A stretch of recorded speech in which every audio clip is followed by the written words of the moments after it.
I mean, what are people doing? Are they just standing around and instigating this, some of them, and watching these buildings erupt in fire? I mean, is no one asking the military to come in and intervene?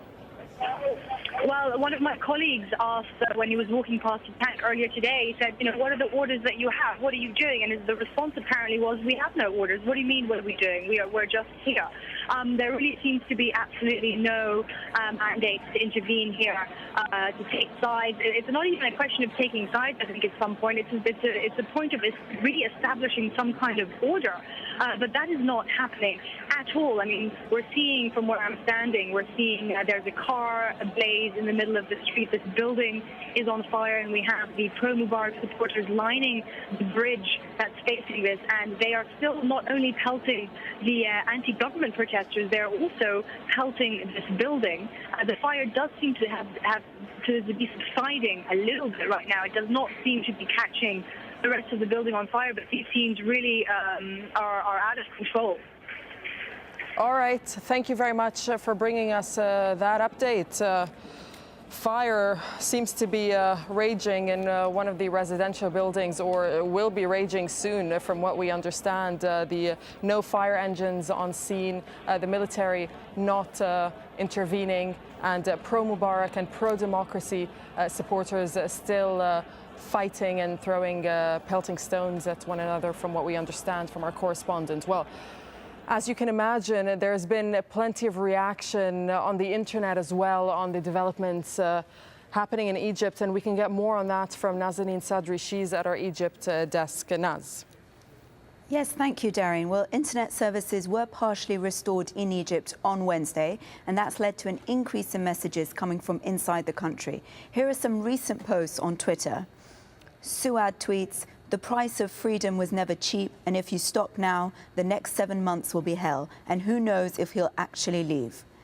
Another tweet says, "For families running out of food and money, fundraising will start tomorrow at 8 a.m. And here's another tweet calling for help. "Volunteers needed at Qasr Aini Hospital for donations, receiving the injured." Well, as we've been reporting, some medical sources estimate more than 1,000 people have been injured in the clashes. This video has just been posted on YouTube. It claims to show a makeshift medical centre in a back street close to Liberation Square. It's apparently shot during Wednesday's violence. We can see some injured protesters taken through to be treated. Most are said to have been hit by rocks. The YouTube page claims they are from the anti-government side and were attacked by pro-government crowds. We cannot, of course, verify this. And take a look at this picture posted recently on TwitPic. It appears to show an army officer weeping after protesters were attacked in the square. Quite a poignant image, and quite a few tweets coming out commenting on this and what it suggests about the military's position.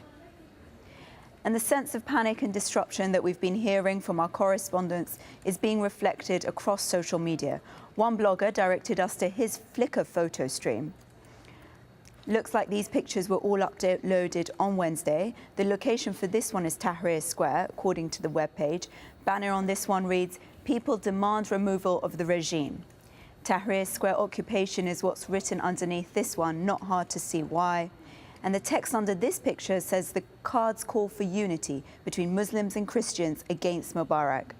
More anti-Mubarak slogans here. And don't forget, you can also upload your videos to us. The addresses go to yourmedia.aljazeera.net. That's it for me for now. Back to you, Doreen. All right, Naz, thank you very much for that. Well, let's take a look at some of the areas in Cairo that have seen violence break out. And the focal point, of course, is Liberation Square, where pro-democracy supporters and Mubarak supporters have engaged in hand-to-hand fighting and rock throwing. Well, fighting also broke out along the Qasr al-Nil bridge. It crosses the Nile into the square. And there have been clashes as well outside the Egyptian Museum, which is right on the square. Loud gunfire was heard in the area. And also here around the street called Sahel al-Ghalal. Well, the clashes taking place in Cairo are happening right next to one of the country's most famous landmarks, and that's the Antiquities Museum. And late on Wednesday night, a fire broke out just outside the city's famed building. We earlier spoke to Nuruddin Abdul Samad. He's a museum's official, and we asked him whether there's any damage to the building. Inside the museum, we don't know everything. I saw one soldier in the roof of the museum, and after 1 hour of the demonstration, he withdrew. I mean, one of the military soldiers withdrew after half an hour, and I saw several people on the roof. I mean, from the protesters of Mubarak protesters, and I think. In the roof of the museum, we have many windows, and anybody can move inside and enter. And you know, this is the second steal inside the museum.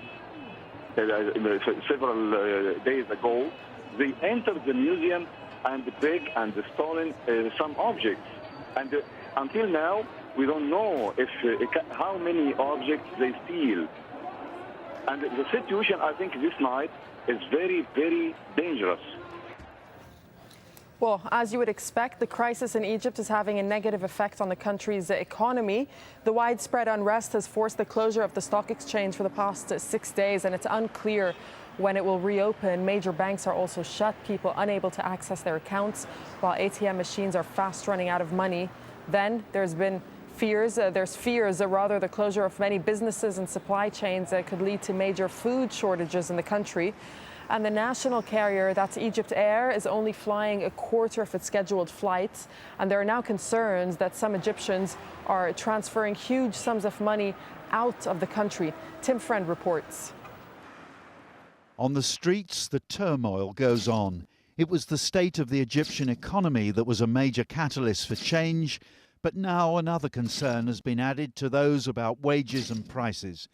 Behind the scenes, many fear that money is flooding out of the country, often at the touch of a computer keyboard.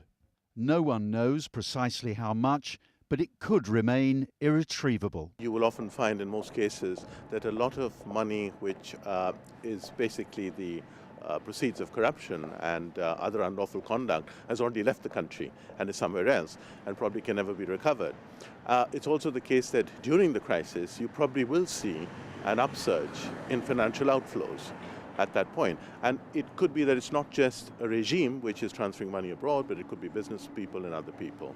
Egypt's place in the World League of Corruption indicates why there could be a lot of funds unaccounted for.